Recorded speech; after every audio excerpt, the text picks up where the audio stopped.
welcome to the New Earth Lawyer podcast, where we feature lawyers who are changing the practice of law to change the world.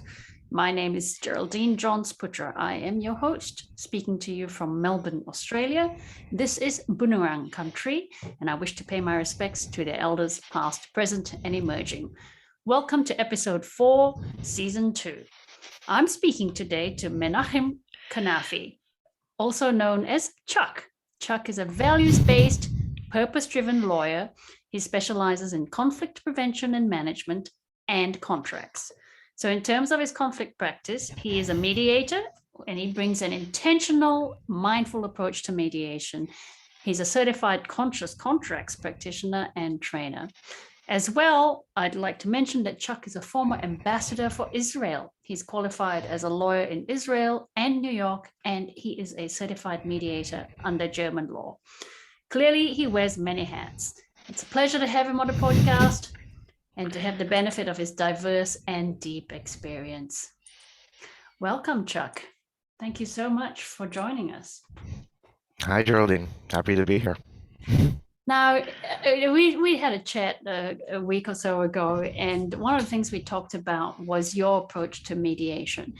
I've had conversations with other people on this podcast about conflicts and conflicts between clients and how lawyers can actually leverage the conflicts in a way to create a better outcome for clients. Would you agree with that characterization of conflict, that it actually can be a key to developing a better solution for clients? Is that how you would characterize your intentional, mindful mediation approach? Or is there another angle to it that you use when you're approaching these conflicts?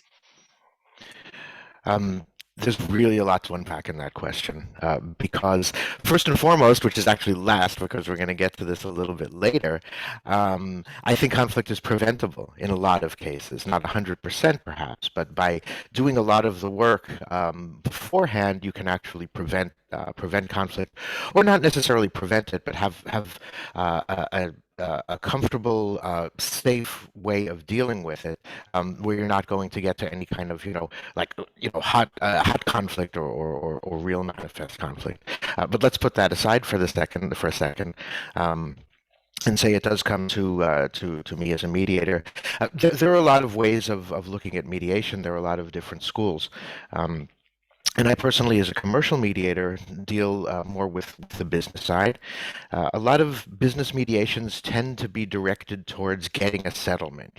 Somehow dividing up the pie. We're arguing over the orange, and then we cut the orange in half, and each side gets half of the orange.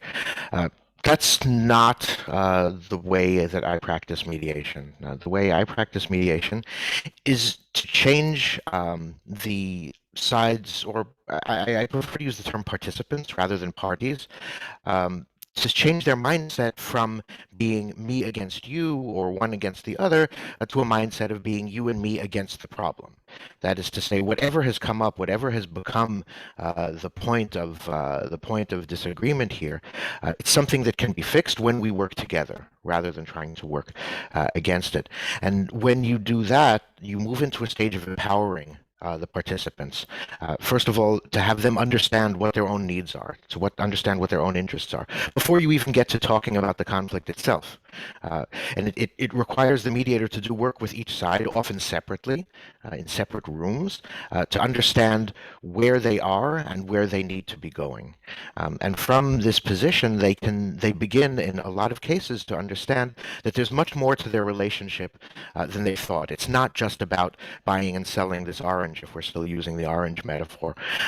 There's a lot more. There's a lot more involved in it. It's not about an orange. It's about hunger. It's about perhaps the nice smell that the orange has, and a lot beyond the orange itself. And in that situation, you begin to think about the disagreement in a different sort of way. And you think about, how can I work together with this person, not merely to solve the conflict, but to expand our range of cooperation. So the classical, to continue with this metaphor, solution that people talk about in mediation is, well, one actually needs orange peel for a cake they're making, and the other one needs the orange to make orange juice. So it's easy that one person gets the peel and one person gets the inside of the orange, and it really didn't have to divide the orange up, and then everybody gets more.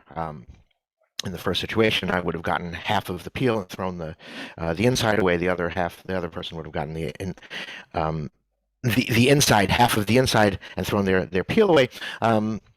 This way, we both get all of it. When I work with mediation, I try to look outside the orange as well. Maybe there's another apple in the room that we can talk about that we never talked about. Maybe we can work together.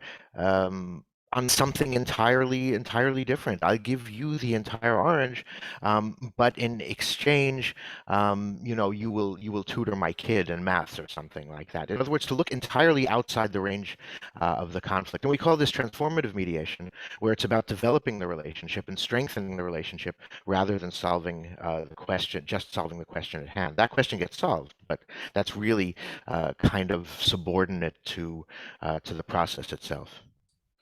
Does it take a lot longer than conventional mediation? It depends. It Mm. really depends on the mindset of the participants. Some people come in and they're basically collaborative people. They have basically a collaborative mindset, and it's very easy to work with people like that. All they needed was maybe a little bit of objectivity, a little bit of omnipartiality outside them to help them along. And there are people who come in a hot conflict and believe that it's about winning. It's about winning the game. Uh, Even so, with the work that you do, it depends on the individual. Sometimes the people who come in and seem to be the hardest cases are the easiest to show that there is a different way. Very, very, very individual. But in any case, and when we're talking about commercial conflicts, in any case, it's way faster, way cheaper than going to court. I mean, going to court is going to take months and months, and it's just going to make the conflict worse. Yes. So in any case, it's going to go quicker than in court. Most commercial cases are solved in a matter of months. And how did you come to this sort of approach to mediation? Given your background, we've talked about you're a diplomat. Did that have anything to do with your current role as a transformative mediator?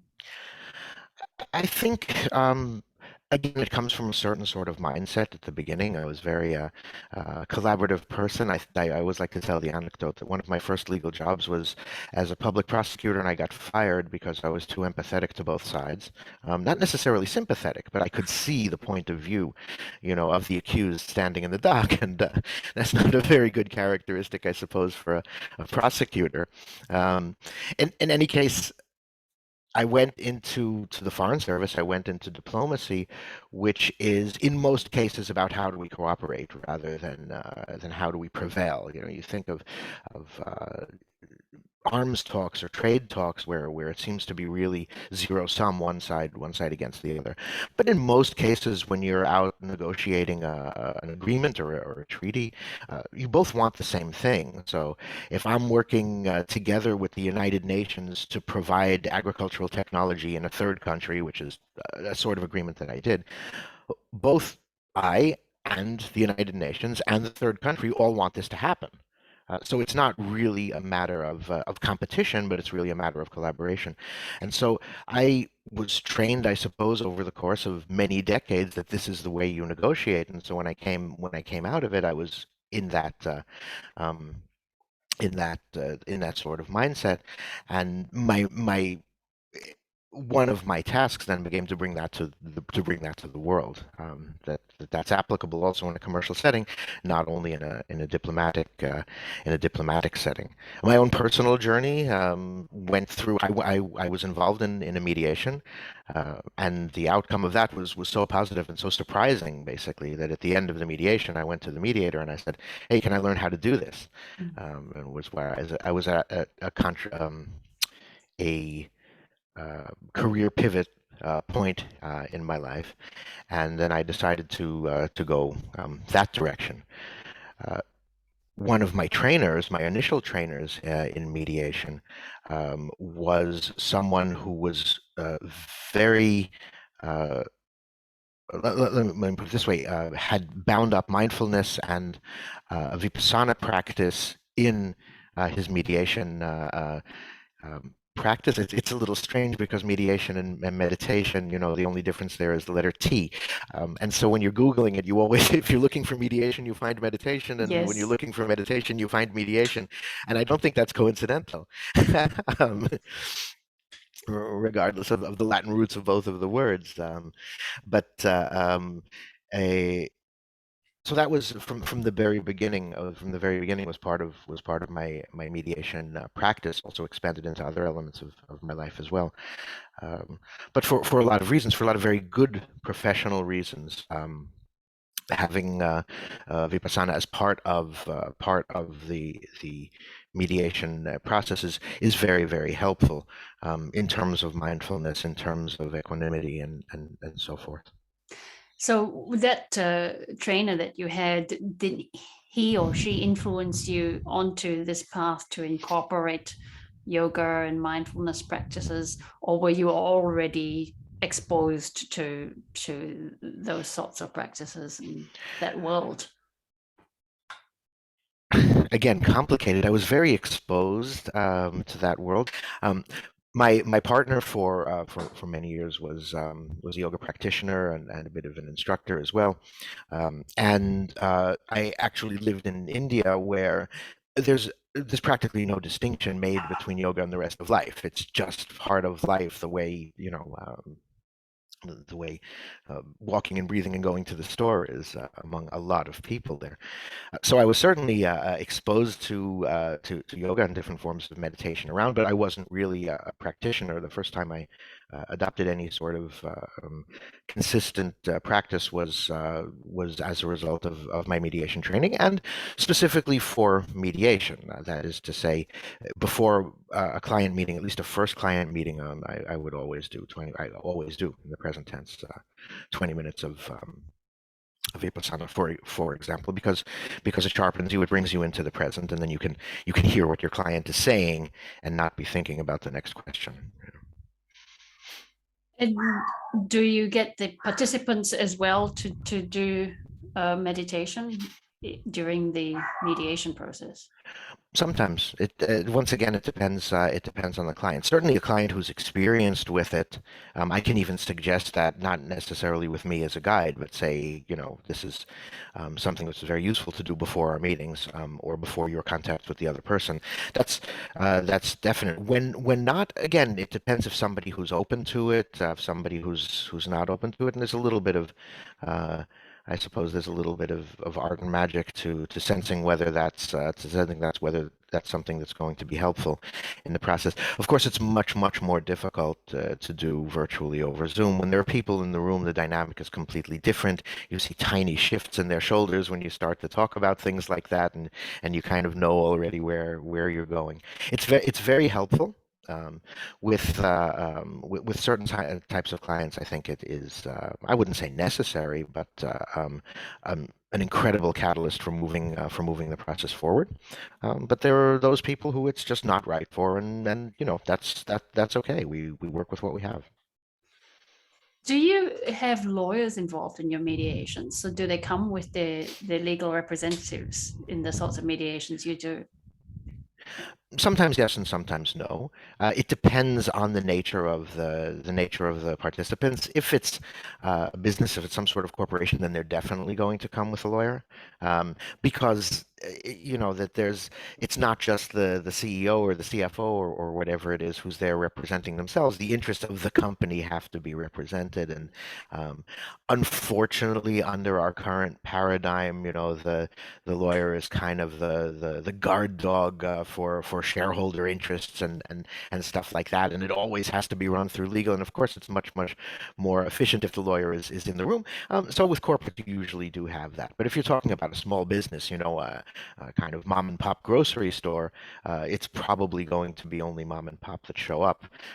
And sometimes we're in a situation, of course, as a mediator, you can't give legal advice that one side is represented, one side has a lawyer, and one side doesn't have a lawyer, and that presents a specific challenge for us as mediators. How do we level the playing field, especially here when we're talking about collaboration? It's sometimes even just psychological. A person feels that when the other side has lawyered up, that they're in a position of weakness. It's not always true. And part of the work of the mediator is to help them find their center of strength, which puts them then on an equal footing with this represented other side. If it's two corporates, again, they're both lawyered up. Sometimes lawyers are helpful. Yeah. Sometimes lawyers are unhelpful. Lawyers sometimes help cut through emotional elements to get to some discussion of matters at hand.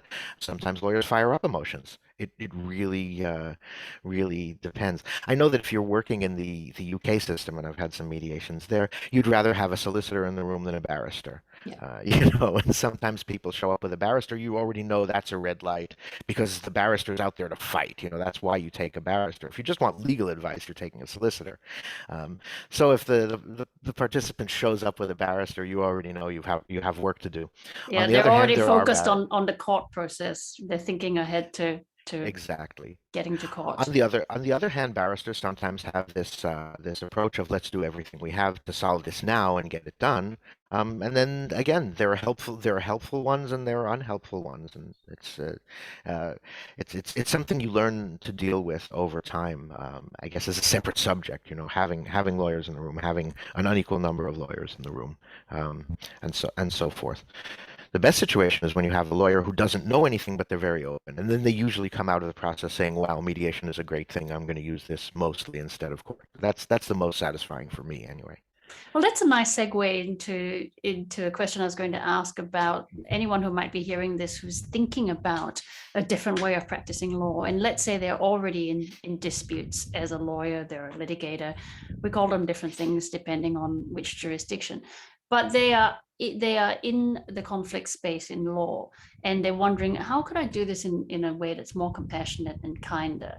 What would you say to them, having practiced this kind of mediation? I would say first and foremost, go out and get what's called mediator advocacy training or mediator advocate training.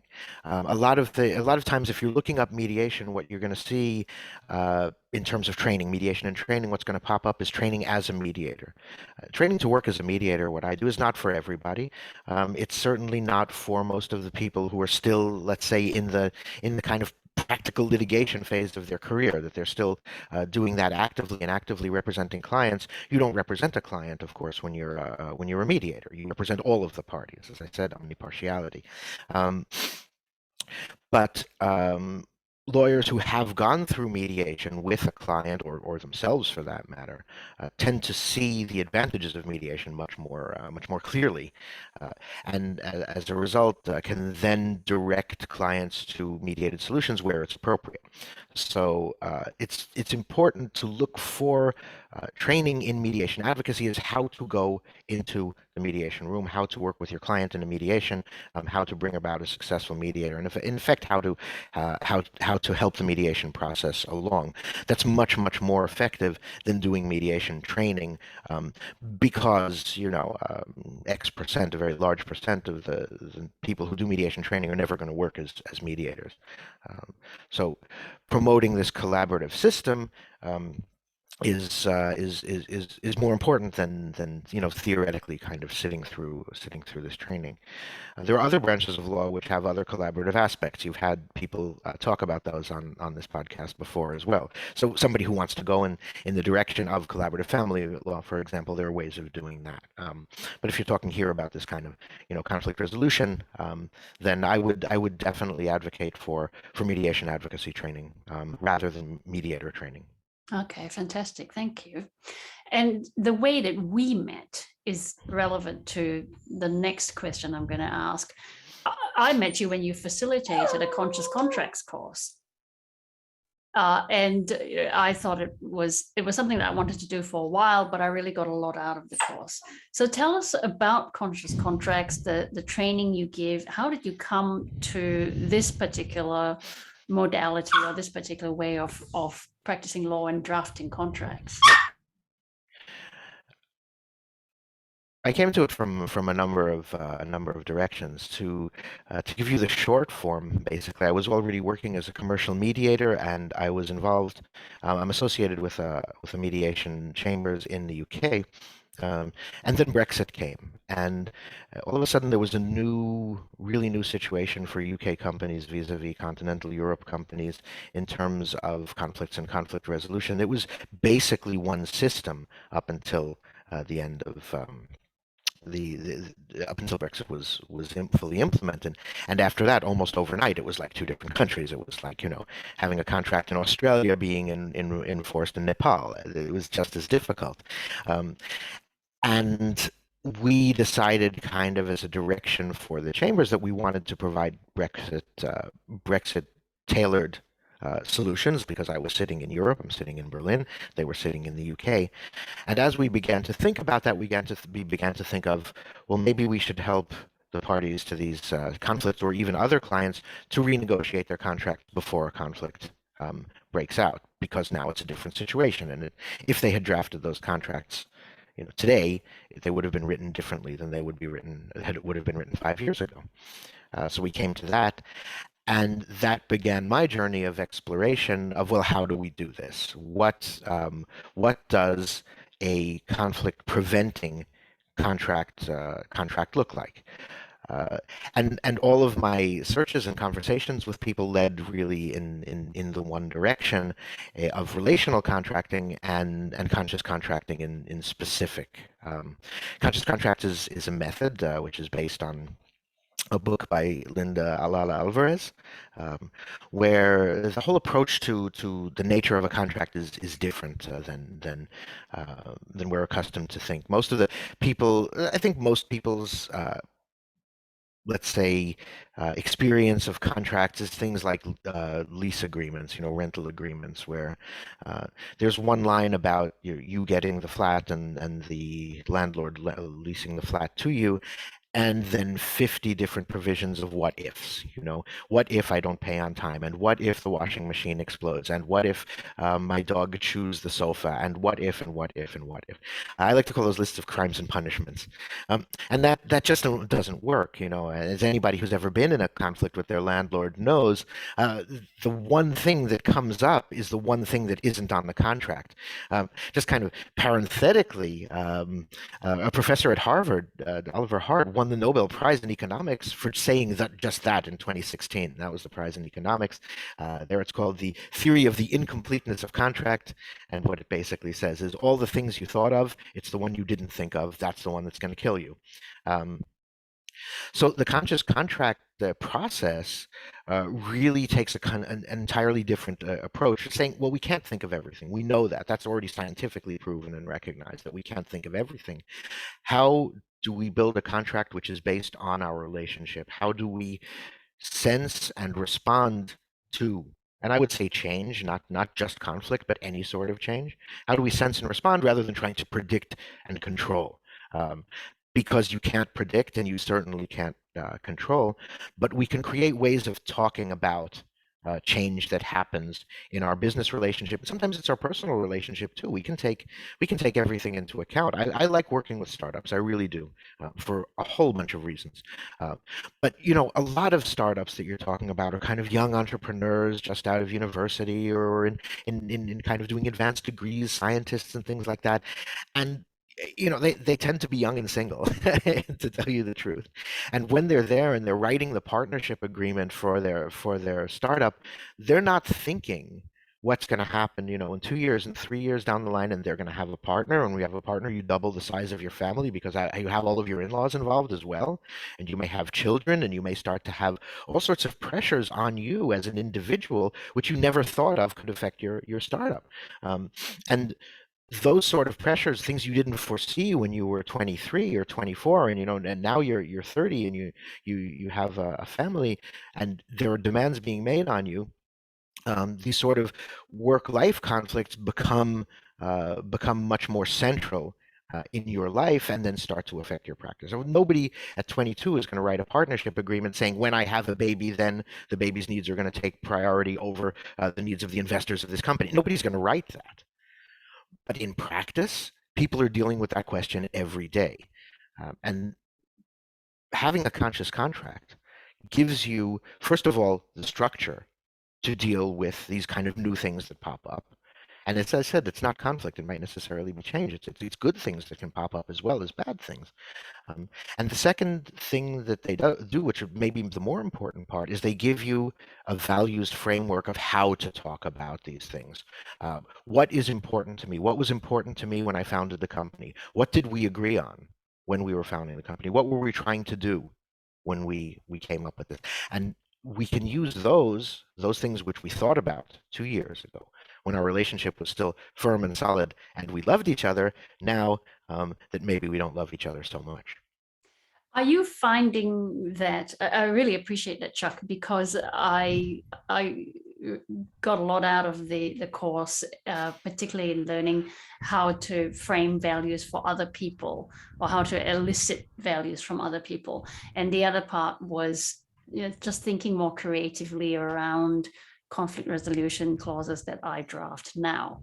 But I will say that I tend to default to clauses in contracts. I was reflecting on this today before we began our talk. I tend to still put in things like indemnities into contracts. And I was wondering why I do that. And it's really this belts and braces approach that lawyers have. Tell you the truth, I hate indemnities. I hate drafting them, and I hate putting them into contracts, because it's really saying that if you do not do what you say you're going to do, you're then going to actually make me whole in such a way that covers me for every possibility, because the starting point is you didn't do what you said you would do. And we jump immediately to that, right? Which means that we're skipping over all of what you're talking about. Why didn't you do what you said you would do? And I think that that's my emotional reaction to indemnities. It's just that assumption that as soon as you do something wrong, we're going to go into the punishment mode. So that's a long roundabout way of saying to you, do you find in your practice that you're easily or relatively easily incorporating conscious contracts ideas? And what do you find with other lawyers who've been through the course, if there is any feedback? Do they tend to get reasonably smoothly into the habit of using conscious contracts ideas and principles? Well, first, it's important to understand that a conscious contract and this form of contracting is a real paradigm change. It is. You talked about security and indemnities, which are there to give parties some sort of security. That's a false sense of security, actually. And I had this situation once. Personally, I was out to rent an apartment, and I was renting it from a lawyer. And she said, well, we need these kinds of securities besides indemnities. You need to post a certain amount of bond that's going to be locked up for the period of, and you have to give me a blank check and without a date and whatever, but signed by you, that I can do this. And I turned to her and I said, you realize, of course, that all of this is pointless, because if I want to pay, I'm going to pay. And if I don't want to pay, I'm not going to pay. And that's the bottom line. And you can ask for whatever you want. But at the end of the day, if I'm really set on not paying, I'm not going to pay, and then you have a different problem. Uh, the a conscious contract doesn't really try to give you that kind of security by heaping on layers and layers and layers of these what ifs. It gives you security through building trust, and this process of sitting down, the process of sitting down and clarifying your joint values and your joint vision is integral to building the trust between you. So in a way, you've already built up a level of trust before you sign the agreement. And one of the fascinating aspects of the conscious contracts process is that you and the other person may come to the conclusion that you're not right for each other. that you don't want to enter into this contract. You don't want to rent this apartment because of financial pressures, because whatever it is.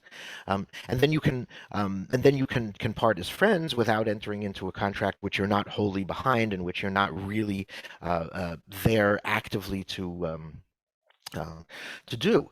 Uh, so it's completely legitimate, even in the very early stages, to come up and say, "Hey, we're not aligned. We're not aligned. This is not the right person," and that happens. It's not a failure. The person who mostly pays for that is the conscious contract practitioner. It's the lawyer who's invested a lot of time in this, probably more than the parties, and their their work has not borne fruit. Of course, the participants themselves are disappointed when this happens, but they should understand each other. And they might also walk away with the understanding, hey, my cousin has a flat, and that might be more appropriate for you. Let's start talking about this. Let's start networking together. And a synergy is created. A relationship is already created. By that point, which is sometimes more important than the contract itself.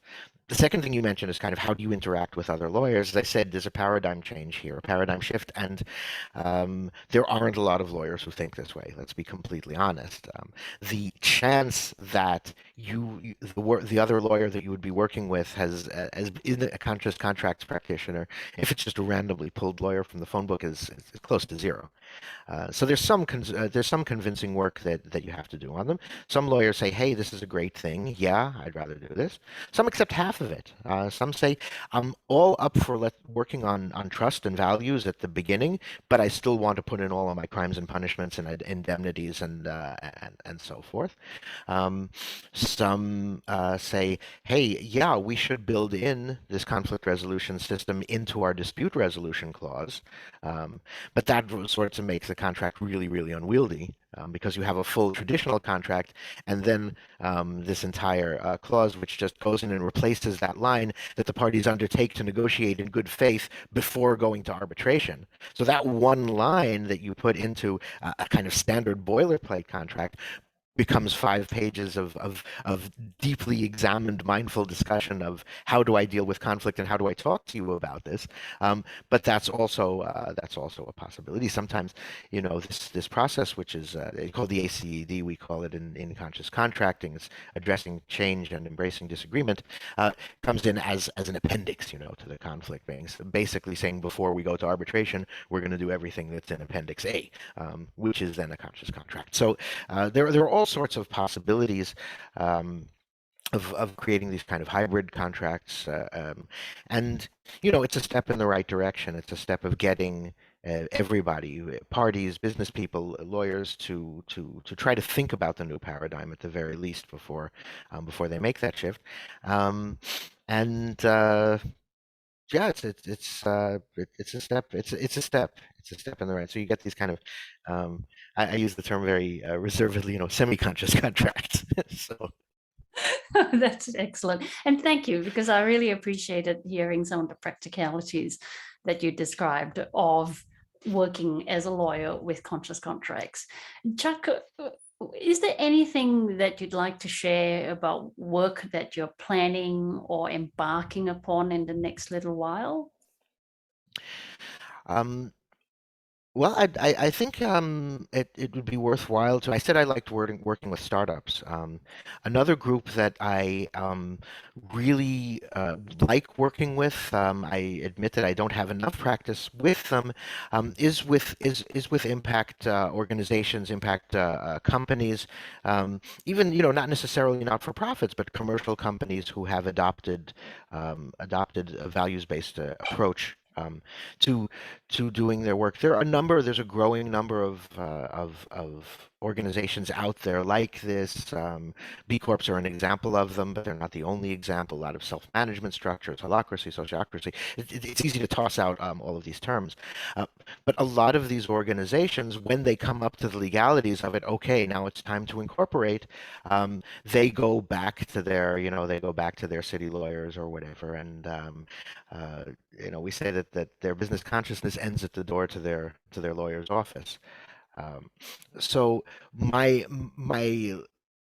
goal, one of the things that I'm working towards is just to get the word out, to make these sort of business people aware that there is a different way.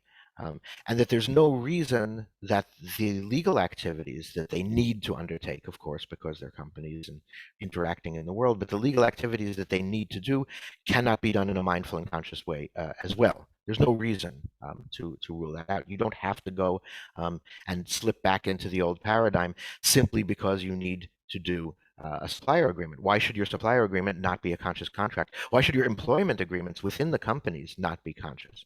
Um, why should your NDAs not be? All of this is all possible.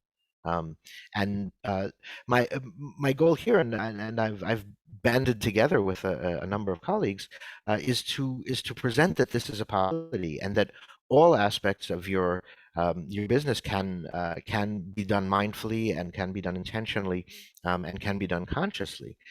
So we've put together a small cooperative, which includes someone from the organization development point of view, an expert in conscious business structuring, and operations, somebody more from the human element point of view, somebody who works on the personal development of the individuals involved, mindfulness, awareness, and having them in a mindset, first of all, to craft these structures, and second of all, to implement them, and how to work with their people on that, and the legal side, which rather than being kind of an add-on, and okay, we're going to do this because it's something distasteful that we need to do, but it's something, an integral part of the transformation of a business, or the evolution of a business. Into a conscious business. So these are people from the conscious capitalism and conscious business community, and we're working to put this together. We're still in the phase of doing the conscious contract between ourselves. That's exactly where we are. We met a few months ago, and we've been working on this for quite a while. It's not a fast process, because we really want it to work. And that's where we are, as we're working on our conscious contract agreement. It doesn't mean that we're going to set up necessarily a firm as an entity. It doesn't necessarily mean that we are going to incorporate and issue shares and things like that. But we do need this roadmap for why are we doing this and how are we going to do it. And that's exactly where the conscious contracts process has something to contribute.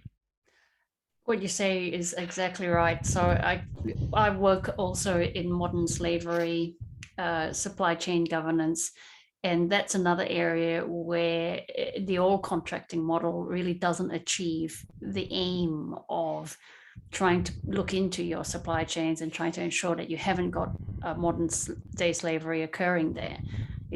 A punitive approach isn't actually going to help the victims of modern slavery. A collaborative approach will. And yet, modern slavery clauses that go into supplier contracts tend to be very punitive. If you have modern slavery in your factories or in the factories of your own suppliers, according to the supplier contract, then that gives the customer the right to terminate or to take other punitive action. And in the end, that contract might be terminated, but the factory continues doing what they were doing. And that just is a wasted opportunity to make a difference. So I would agree with you. And I also see the opportunities in working with social enterprises and with B Corps. I think that they're a wonderful potential community to begin to adopt conscious contracting and a lot of integrative law ideas and methods. They're ripe for that kind of a change, and that actually is inspiring to me because I work with social enterprise and I work with B Corps, and I work with the B Corp community. So you're actually giving me a few very good ideas about conversations that I can have myself. Thank you, Chuck. So my mind is now going, have I created a competitor or have I created a collaborator? Always a collaborator.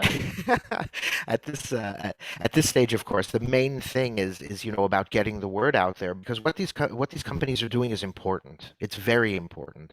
And again, from kind of my economic background and upbringing, I think it's the future. I think it's the future of business, personally. And even if it isn't today, it should be. And eventually, we're going to get around to understanding that. as a society in general. But the word has got to get out there. And I talk to B Corp founders, and they say, "Well, we didn't know this was possible." And in fact, the B Corp process, The the BIA, the certification business process. impact assessment. Yeah.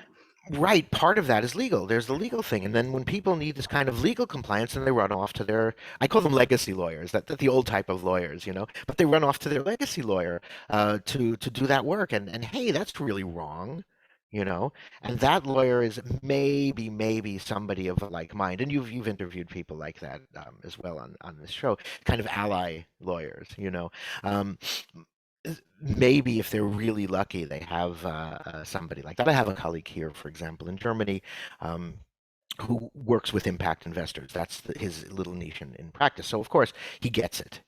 He gets it. But you know, the, and these B Corp people that I've talked to, and then they ran off to their legacy lawyers to help them do their compliance with this process.